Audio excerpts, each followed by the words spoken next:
Hey everybody, it's Master Gallengeist here, bringing you my review for That 90's Show, Season 1 on Netflix. And I actually really enjoyed this. However, I do think that it being short to like 10 episodes is definitely going to kind of hamper it.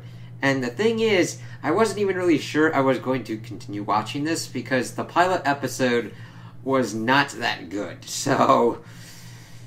But see, the thing is, it like halvesies it, because it really does a good job of the older That 70's Show characters, and the actors just slip into it like ain't nobody's business. Red is still the crotchety asshole that he usually can be, calling people dumbasses. Kitty is just a great kind of neurotic, kind of like mom character that like does everything that she kind of can. Donna's great in that she's like writing books and stuff like that, and she pops up in everything. Every once in a while as a reoccurring character throughout the season. Eric works at a university, teaching stuff about Star Wars religion, which fucking fits him great. We also get him doing some kind of red mannerisms towards his daughter, which I can kind of get, but I kind of hate that kind of trope of like, oh, you're going to turn into your parents. Some people do, some people don't. There's a lot of kind of things that kind of happen. It's not bad, but it's not something that I would have liked to have had, because there comes into a conflict because his daughter Leia wants to stay at Point Place for the summer, and it's like, all right. I mean, granted, her dad had great times at Point Place, but you never know how like 15 years can kind of change, because Leia's pretty much turning 15. This is 1995, whereas we ended That 70's Show in the 80s. And we do get a better kind of handle on Leia's character as the season progresses, but in the first episode, the strongest parts are the characters from That 70's Show. The younger, teenager ones, just especially the first episode, just feel like the archetypes from That 70's Show. You've got Leia, who pretty much acts and channels most of Eric's kind of neuroses, which doesn't really screw her over too much. She, at least the actress, is able to put more of a spin on it, but you don't really get they don't really get enough content for them to do most of their stuff. We get essentially two Kelso characters, one being an actual Kelso, Jay Kelso, and one being Nate, this girl Gwen's brother. I don't know why we have two Kelsos, other than we get towards the end of the season, we have a fucking, like, love quadrangle fucking thing going on. It's like, huh, okay. Ozzy is kind of like the Fez-like character, but they mainly just use him for being kind of mean to a degree, and just like one-liners and zingers. They don't really delve that deeply into his character, except for like the one storyline where he's pretty much coming out to Mrs. Foreman.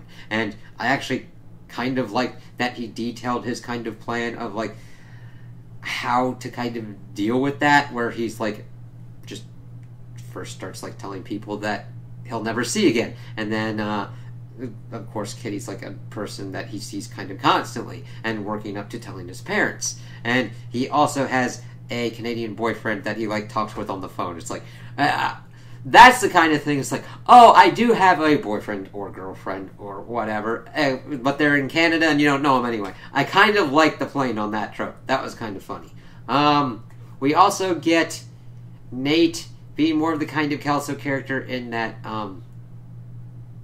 he is going out with Nikki, who is more the kind of Jackie kind of character, but other than like her dad's a doctor and that she's into school stuff, we don't really get much in for her. It's mainly bouncing off on certain kind of aspect. This is kind of where only having 10 episodes really kind of hampered them to like develop and do weird shit with the characters, because they had to contain themselves and actually keep certain kind of plot things moving forward. Whereas when you have a bigger season order, you can, I hate to call them filler episodes, because there's a difference between a filler episode and an episode that does character development. You can actually have character development episodes that don't advance the plot, but advance character development and arcs, so that way you better understand the characters and understand where they are and can see potential growth patterns going forward. That's why you can't just hit yourself to just one kind of thing, because we've gotten into the point, it's like, yeah, we could do a season in 10 episodes, but it's gonna feel paced like a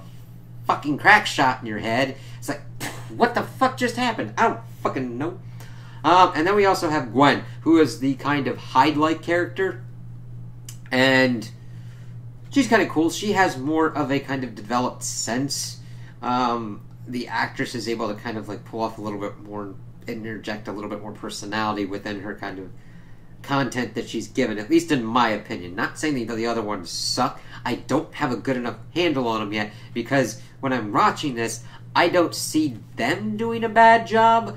I see that they aren't given much content to work with, or whatever it is, for much direction. And it really kind of shows that kind of clash, because you see Red and Kitty, they're pretty much giant mainstays because it's their house that Leia's kind of staying in. And they're just able to fucking crack out their characters like it's nobody's business, and are able to sell things going like that. It's nuts. But after that one, you start seeing the different kind of inner dynamics at play. We start seeing that Gwen's mother, Sherry, starts coming in, kind of playing off as a kind of Laurie character, but she's able to do her own kind of thing, and has her own kind of baggage with her father and everything like that, and then starts dating Fez as well. And Fez has become a salon owner and everything. He's very successful. Him and Jackie actually broke up, and Michael and Jackie got back together, and that's how they produced Jay Kelso. And it's kind of funny because we see all the various kind of things of like Leia and Gwen trying to do stuff over the summer.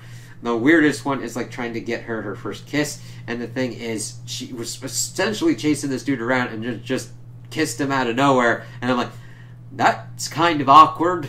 And the thing is that like she pretty much tried to do that with Jay, but Jay's like, no, I kind of want to I have more feelings for you than that, and don't want to kind of like rush us and do like the typical kind of Kelso man-whoring kind of thing. And it's like, that's kind of interesting. But that whole thing of her like pretty much going after the ice cream scoop dude, it's like, it's really kind of weird. Once you've been in like kind of retail positions, and it's just, I just had that empathy of like, you're in a mall dealing with this kind of shit. It's like, sorry man, that's just fucked up. I'm like, alright. Because Gwen was able to find someone, and I'm like, it's like, yeah, that was kind of cool. And the boy's like, yeah, that was kind of fucking awesome. And they kind of just deal with that. Well, we get scenarios of course, Ozzy coming out and helping Mrs. Foreman set up the internet and everything. They go to a rave, kind of like the disco. This one was kind of a kind of weaker one because of the actual disco kind of stuff. The funny kind of situation of Red going to the disco, doing a Law and Order kind of thing with Ozzy, and how Ozzy, like, it's really kind of funny because Ozzy's like, it's none your business, and Kitty's like, you walked into that, Red. I'm like, Red, come on, man, that's like basic level teenager kind of 101 kind of shit. But like seeing him kind of deal with that, him bringing her back, the like rave kind of scene with all the different kind of shit going on, it was just really hard to hear. It's like, alright, this is kind of weird, this could have been done better. While Nate for some reason is using a pager because Nikki gave it to him, it was an old pager from her father, and is like doing doctor shit. It's like, what the fuck is wrong with you, man? Let's see, what other kind of weird shit started going on? Leia's birthday was kind of cool, because then we get Bob Pizziotti back, and it was also kind of funny because in the one where Ozzy came out to Mrs. Foreman, Leia tried to kind of run that kind of by Kitty, and she misconstrued it that like Leia was going to have sex, and then Donna pops up with like all this contraceptive stuff, and it was like, oh god, and then actually gives her the talk and all that. But let's go back to Leia's birthday. We get Bob coming back being like, hey, I got her like a karaoke machine, and of course Red was just going to give her $20 or whatnot, and Kitty pretty much gives him the task of trying to find a suitable gift for her. And the great kind of thing is, the best gift that they give her, she also invited like Jay and his girlfriend, but they didn't show up, and he's giving her advice that like nobody knows what's going on. Everybody makes it up as they go along, and that's a big thing for Red Foreman to acknowledge. And he's like, hey, here's your present. And then we get, of course, Slow Ride playing as he bequeaths to her the Vista Cruiser. And it's like, it was a great way to bring it back, because there's fan services and homages, and there's correct ways to execute them and incorrect ways to execute them. This was a correct way because it also factors into the whole Star Wars bit as well, like Obi-Wan kind of giving Anakin's lightsaber to Luke and everything, and it just felt right. It didn't feel forced or like a complete nostalgia bait. Granted, there is a certain nostalgia in there, but it's like great to be like, yeah, okay, the Vista Cruiser's back. And then, of course, we see that Jay's like, screw that kind of like whole kind of subplot and everything, pretty much kisses Leia, and they decide to go for a drive in the Vista Cruiser and get pulled over. And then the next episode, it's like, wow, you had that thing for like 20 minutes, and you got pulled over, and you're going with a Kelso. And the thing is, it's really kind of bad when a Kelso's like, sir, they only pulled us over because your tags were from like the 1980s. And then Red has to like deal with the DMV and everything like that. It's just, it starts working after, because they start kind of beginning to give you what's kind of going on. Jay Kelso kind of facilitates back and forth. He's kind of like, of course, the Donna to the Eric of Leia. However, he kind of like facilitates back and forth between the stupidity kind of stuff and the kind of feelings that he's actually able to like convey and have that are better developed than what Kelso's able to express, Michael Kelso. So we'll kind of have to see what they're able to do with him. And the thing is, this all takes part over summer, and I believe I've seen that like any subsequent seasons would continue going on that kind of summer kind of rationale where Leia would visit over the summer and continue stuff going on. I would actually recommend them to like bust out the seasons longer and to pretty much just have Leia stay there for a while, and then just have like the older kind of cast visit and whatnot. You know what I mean? Like almost have it be kind of a simple kind of stepping stone of like her going up to college eventually, since she's in that kind of high school range. Let's see here.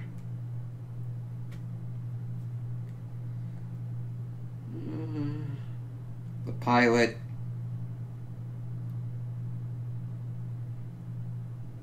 Kissing kind of stuff. The rave. Sex bit, the birthday. Oh yeah, and then Jay Kelso tries to like prove that he's responsible, and Sherry was supposed to pick up Kitty from the dentist. However, they talk her into letting them do it. Then they attempt to do it. Kitty's fucking high as shit because of like being in the dentist and is nutty. And Gwen tries to get her to like sign off on her getting a tattoo. However, Kitty's the one that gets the tattoo, and then the shenanigans that ensue work out because Fred's like, what the fuck? And of course, this doesn't show Kelso in the greatest of light. We had also seen that Tommy Chong, Leo, was brought in as well because Leia was trying to get the movie Clerks. And, of course, Leo was the one that had it last. And them detailing everything like that, and then him popping up again. It's just really kind of cool because he just falls back into it, and he doesn't look that much different. It just, like, works so well. It's like, yeah, that's Leo. He'd still be that kind of hippie dude.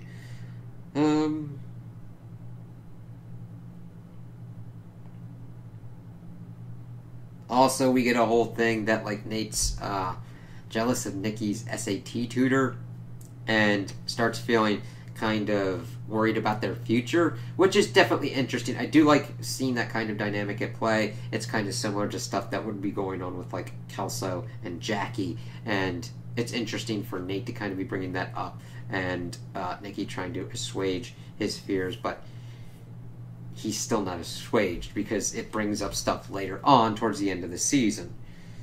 Let's see here. And Sherry was like going off on Red because Red kind of reminded her of her dad, who was dead, and he tries to teach her to ride a bike and she accidentally runs him over. Then there's kind of like an episode that deals with like Kitty trying to throw shit out and accidentally almost throws out the stash, and them having to deal with that. That's another kind of thing. It was kind of funny because we do get some circles. We get one with the adults upstairs where Red comments that like Eric and Donna are the upstairs people now. And we get a couple of one, not even a couple really, just a few spattered throughout of the teens doing it. One where Fez pops up in the circle for some odd reason, and that's about it. They didn't really do it that much, but of course they don't really have enough time or the episodes to do that. And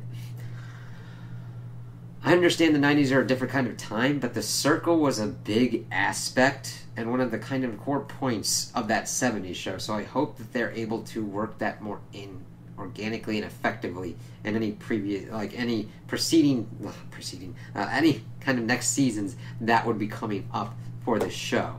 Granted, I would lengthen it out so that way we get better character development and you can have episodes where you can utilize that more effectively. Let's see here.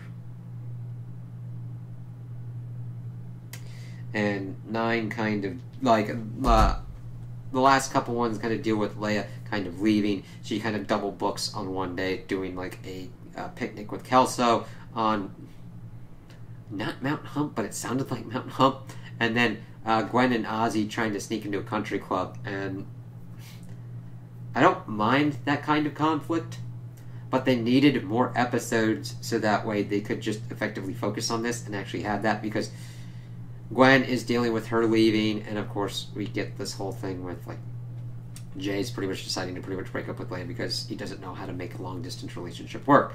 However, that kind of works into like the whole Kelso kind of thing because of how Kelso had to deal with certain kind of things like that in that 70s show, but it is kind of hard work. Leia kind of wants to work at it and is kind of pissed off at this, and Nate actually does not agree with Jay and that they should try and make it work and almost have their own kind of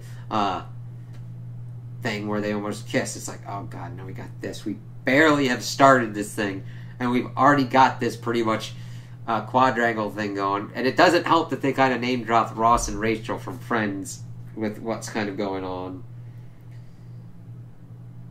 And of course this is freaking out Kitty because Leia's saying that she doesn't want to come back and everything, and she's liked having all these people and doing all these kind of things and made the house kind of feel alive again. Hell, it got to a point where there was a nurse opening in the high school and she decided to go for it. Nikki actually kind of helped her with her resume. Kind of. Like, it helped, but it benefited Kitty's character more than Nikki's, which sucked because you could have actually done more stuff with Nikki's character. And then we also get another little kind of cameo of Fenton fighting with Fez because Fenton is the landlord of Sherry. And it's really kind of weird because she's essentially in the Pinciotti old house and the kitchen is completely kind of redone. But however, it's been 15 years. I kind of get it. It's just kind of like weird trying to figure it out, but Fez and Fenton kind of bury the hatchet. He pretty much gets Fenton a wig and he's like, alright, cool, I got this shit. Because they had to deal with this whole kind of tree thing and Red's like, I need this out and I need this kind of dealt with. And we pretty much get Leia leaving and everything. She's like, alright, I'll pretty much come back and everything. And Nate tries to pretty much talk to Leia but decides not to. And Jay's pretty much opened up to saying, you know what, I'll try this. We'll see how this kind of works out. So, it got kind of messy. It's not the best first season, but it was enjoyable. I watched it actually twice. Watched it with like separate kind of like family members, one with one, and then we all did it together, and I was able to be like, you know what, this isn't as bad. Like, the first episode is the biggest kind of hurdle because the older characters are done so well and the younger characters are not, and it's not because of the actors. And this was a nice kind of case scenario for me to actually look at and be like, alright, are the actors the problem here, or is it the content and the direction? And the thing is, even though I haven't really seen much of these actors before, I don't think they are the ones kind of at fault. There's only so much you can do, and when you hear the lines and you see the kind of direction that they kind of want to go, you can't really do too much with them. Whereas the other older characters have the advantage of knowing their characters, knowing how to kind of like play them off, and how to kind of elevate certain kind of content. So we'll have to kind of see. This is definitely one that has to maybe do some fine-tuning with content and understanding the characters and understanding where you kind of want to go with it, and probably being like, listen, we need more episodes so that way we can do this with the characters, because pacing is key. You can come to me and be like, yes, it's cheaper to do 10 episodes like this. And I'm like, yeah. But if you don't make a good show out of those 10 episodes and people don't watch it, you are still wasting your money. It is better to figure out what your concept is, understand how far you want to go with it, and what is the requisite length of time to tell what story you want to in a season. How many episodes are needed to advance the plot at a nice, momentous kind of pace, while also delivering character development so that way people become invested in the characters, invested in their growth, invested in their journey, and linking that up with the plot. It's really helped me see how these intricacies kind of work together and what kind of goes on with shows and why we are at certain kind of places with these shows. Because binge watching this actually kind of worked, but I also understood and kind of watched that 70s show when it was kind of on the air. Now granted, I didn't get into it, I don't think, until like the later seasons, which of course the first 4 is like usually your top part, and then you've got like 5 through 8 where it kind of goes a little bit of wonky doo-dah. But you kind of have to figure out what your story can take, because I've seen certain shows that decided, you know what, let's go as short as possible and either go balls out money-wise where you're not saving it at any kind of rate, or just don't even give the production or whatnot to get you invested in that world. I'm not saying that you should spend oodles of money to make it look completely and utterly pretty and just like bankrupt yourself to not be able to write any kind of stuff. You need that kind of balance. You need to be able to present the production values that will get you drawn into the world and get you into that kind of time period, like that 70s show and that 90s show does, even with the weird kind of things that happen where things are not completely period accurate.